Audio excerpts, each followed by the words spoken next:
Hey there! A while ago I was approached by Ian, and Ian was sort of thinning out his collection, and he asked whether I would be interested in purchasing a pen.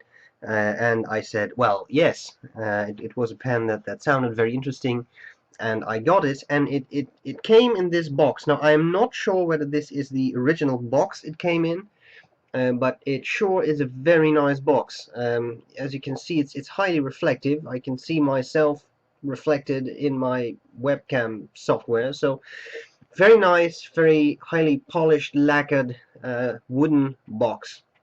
And it's actual wood. Some of that lacquer is scraped off there, and it is actually wood, so that's quite nice. Okay, the pen we are talking about is a Sheaffer Valor, which I got at a fairly amazing value, I would say. So that's quite nice. And then there is, in the box, you can sort of take out the tray with the pen. There is a use and care guide, which is in fact fairly extensive. It's usually that's a small sheet of paper, but in this case it's really extensive. There is a limited 3-year warranty sheet, and there are even 2 Sheaffer cartridges, which I'm not actually using, but they are there, which is quite nice. All of this is lined with some type of, well, fake leather, I would say, nicely padded. It's a really cool box. And as this has Sheaffer, I'm pretty sure this is the box the pen came in. Here we have the actual pen. It came in a bunch of finishes. You still do, by the way. You can still buy them, I believe. And this is roughly what the pen looks like. I'll cover the parts of the pen, tell you what I like about it, what I don't like about it, and I'll do a writing sample. Let's start with the cap. The cap is a very interesting design. You have this big black thing with Sheaffer's white dot on top of it. That is a fairly reflective black, as you can see. You have this interesting clip, which is quite big, wide. The clip says nothing, there's nothing on it, and it is pretty tight. You cannot really open this up a whole lot, but it will definitely keep the pen in place in your pocket. And you have a center band, which says Sheaffer on one side, and on the other side it says Italy. Yes, there we go. Of course, there is that very nice material, very nice finish. I really like that. Has some nice marbled qualities. And we have the barrel, and at the end there is just that little metal ring and another black bit. You unscrew the cap. The pen posts. Even when you use this unposted, it's fairly big, as you can see here. It's not a small pen, and when you post it, it's really big, and it's also a little top heavy because it's a big cap. Then again, it's not metal, so it's not extremely pronounced. Alright, we should have a look at the nib. This pen had palladium trimmings, which kind of fit with this silvery look. And when Ian was cleaning the pen, he accidentally got rid of the palladium plating on the nib, and he warned me about that, and I don't really mind it. It doesn't really matter to me, but that's why this is gold. So actually it should be palladium, but just look at how beautiful that is. It's one of Sheaffer's inlaid nibs. They've used those in a number of pens. I think it's really cool. Looks very nice. Okay, so this says Sheaffer 585 14K, and that's it. It's a little on the fine side, I think, this nib, but it's not scratchy and it's pleasant to use. The section is a sort of black. It feels a bit like plastic. You can hold it. I was afraid a bit that this inlaid nib might interfere with the way you hold the pen, but it doesn't. It's very smooth. You don't even really feel it. It's completely flush with the section, and very pleasant to hold. Now on the other side, I just want to show you that there's the feed, which looks quite interesting. Not really like your normal feed with those little gills. It's just this. Pen opens up, just unscrew it. Out comes the converter. Came with the pen. You can also use those cartridges, the typical Sheaffer cartridges, right? So they're very flat on both ends. They don't really have a nipple that sticks out that you put on something. It's really just flat on both ends, which always I find it always a little bit confusing because which end do you use? And there is one end which has this little sort of ball thing in there, but still. Alright, so you got that, and that's pretty much all there's to it.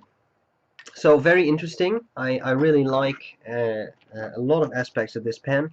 So what do I like about it? What do I not like about it? Well, I like the overall shape. I like the overall size. I know that there are some issues with people who don't really like the cap. Well, to be honest, this is a very big thing. It's hard to ignore. It might be a bit nicer if it at least would be the same color as the rest of the cap. So instead of black, this could be that color. Personally, I don't mind it that much. I think it's a pretty nice pen. That inlaid nib is gorgeous. I think that's really nice touch. As I said, I really like the finish. Has some nice marbling to it. I'm trying to capture the light on it a bit so that you can see. Very nice finish. If I would have bought this new, I probably would have picked this finish too. I think it's very nice. This sort of burgundy-like marble thing they've got going with like stuff and things. Very cool. Things I don't really like about it. Well, one thing that I think is a little bit dangerous, it looks like there is no center band. I mean, it doesn't look like it. There is no center band on the barrel. And as you screw this in place, that makes it a little bit crack prone. Now, on the other hand, this is pretty thick. It's not a very thin, easily crackable barrel. As you can see, it is quite thick, this material. And I mean that nothing is cracked. I'm not saying that it will crack. I'm just saying that, you know, that's usually why people put some type of center band on this kind of pen, but they didn't do that here. That's fine. The converter works fine. No problems there. I mean, it's a simple converter. That kind of stuff works. And yeah, that's pretty much all I can say about stuff I really like and don't like. I'm just going to try and take some measurements here. I'm just grabbing my scale. I want to know the weight. It's just a simple analog scale, so don't expect anything too precise, just to give you a rough idea. Let me see, that comes in at about 30 grams uninked. Then the calipers.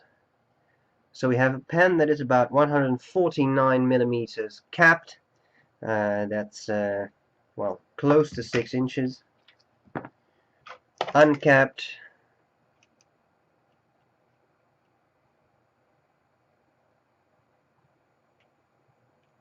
It's always difficult because it's hard to get the nib in there. Okay, there we go. So uncapped, it's about 126 millimeters, which is still fairly large. And the section, it's a little hard to go. The narrowest part is something you cannot hold because the nib, it's sort of an inlaid nib, right? Here we have 7 millimeters at the narrowest point, and at the widest point near the barrel we have 11 millimeters. But where you would actually hold it, somewhere in the middle, it's about 10 millimeters. Alright, that's all there's to it. I think I have said enough about the pen. I think we need to see it in action. So that's what we're going to do next. I hope this was useful, and I'll see you later. Bye bye. Alright, so here we go with the Sheaffer Valor. Now, it really is a big pen. I mean, here we have an Ahab, and as you can see, this pen is even bigger. So it's definitely a larger one. And I really like the way it writes. I'll try to give you a close-up of that nib here. I think it's very nice, those Sheaffer inlaid nibs. And I really appreciate the way they look. Okay. Writing. What we have here is a Sheaffer Valor. The ink is an Ackerman ink, Mauritshuis magenta, and the paper is Rhodia. This nib, I'm not absolutely sure. I would say it is a medium, either a fine or a medium, but I would say a medium.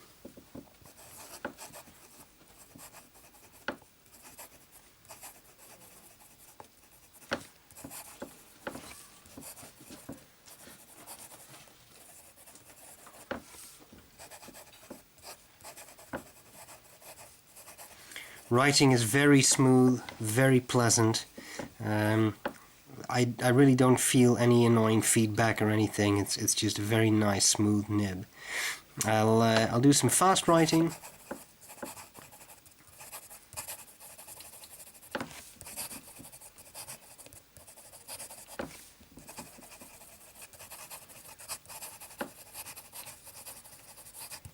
And as you can see, it's no skipping, just very good, very pleasant to use. Okay, what about the wetness? A nice even patch of ink. I don't think I would call this excessively wet. Definitely some wetness, but it's not excessively so. What about line variation?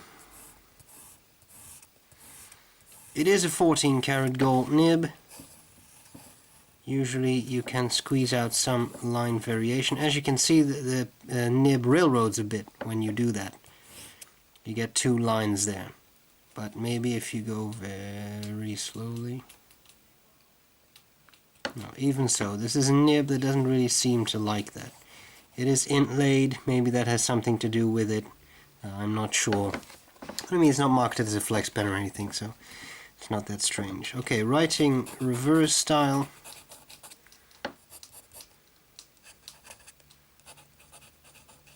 It's a very, very dry pen in that regard, so I don't think that's possible. And you know what? That's all there's to it. So, I hope this was useful, and I'll see you later. Bye bye.